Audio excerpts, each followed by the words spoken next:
vais commencer par me présenter pour ceux les rares qui ne me connaissent pas encore. Peste. Jean Godebski, je suis psychothérapeute, ce qui veut dire que j'ai fait des études, un cursus universitaire très sympathique à Montpellier, qui s'appelait, j'ai fait d'abord les premières années en psycho, puis ensuite c'était esthétique et psychanalyse. Master 1, Master 2, et encore une année pour avoir le DU de psychothérapeute. Et psychanalyste, ça veut dire que je suis allé sur un divan, quelques années, c'est nombreuses, 2 fois par semaine, pour aller jusque la traversée du fantasme et finir mon analyse pour être psychanalyste.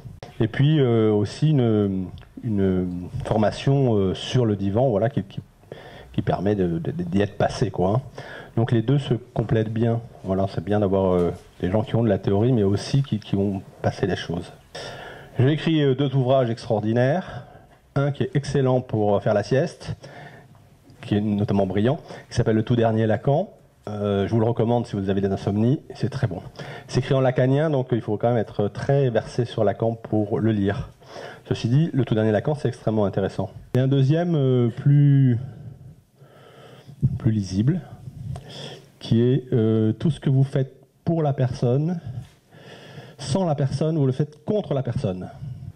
Je viens de finir un cycle ici même, au mois de janvier, certains étaient là, sur les relations mère-enfant, mère-fille, le ravage, puis mère-fils, la relation impensable, impensée. Évidemment, l'essentiel étant que j'ai quand même un petit cabinet extrêmement chaleureux à 2 pas d'ici, de l'autre côté de la place Séverine. Évidemment, si par exemple vous ressentez des similitudes entre ce que je dis là aujourd'hui et vos histoires personnelles, n'hésitez pas à venir me voir. Je suis un psychanalyste lacanien, hein, ceux qui sont... donc, c'est-à-dire lacanien, c'est-à-dire aussi freudien, parce que les lacaniens sont... Lacan est d'abord freudien, hein. Et donc c'est la psychanalyse, souvent je dis comme ça, désespérée. C'est-à-dire que pour les freudiens ou les lacaniens, quoi qu'il arrive, ça manquera toujours. Voilà. Donc c'est une psychanalyse qui est faite pour pouvoir s'arranger avec ce qui manque toujours. Se débrouiller avec l'indébrouillable, on dit souvent. Et donc c'est tout à fait le contraire d'une psychanalyse américaine ou anglo-saxonne, une psychanalyse qui est plus sur le coaching, qui dit venez me voir, vous serez heureux. Dans l'idée générale, c'est de toute façon la vie n'a aucun sens, donc tout le sens qu'on donne, c'est un délire. Et donc on délire tous.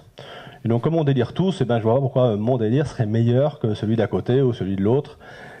Et du coup, c'est intéressant. Donc voilà, on n'a pas à juger. Et donc ce soir, je vais vous faire un petit délire sur la structure abandonnée qui, au passage, quand même, n'existe pas dans la psychanalyse.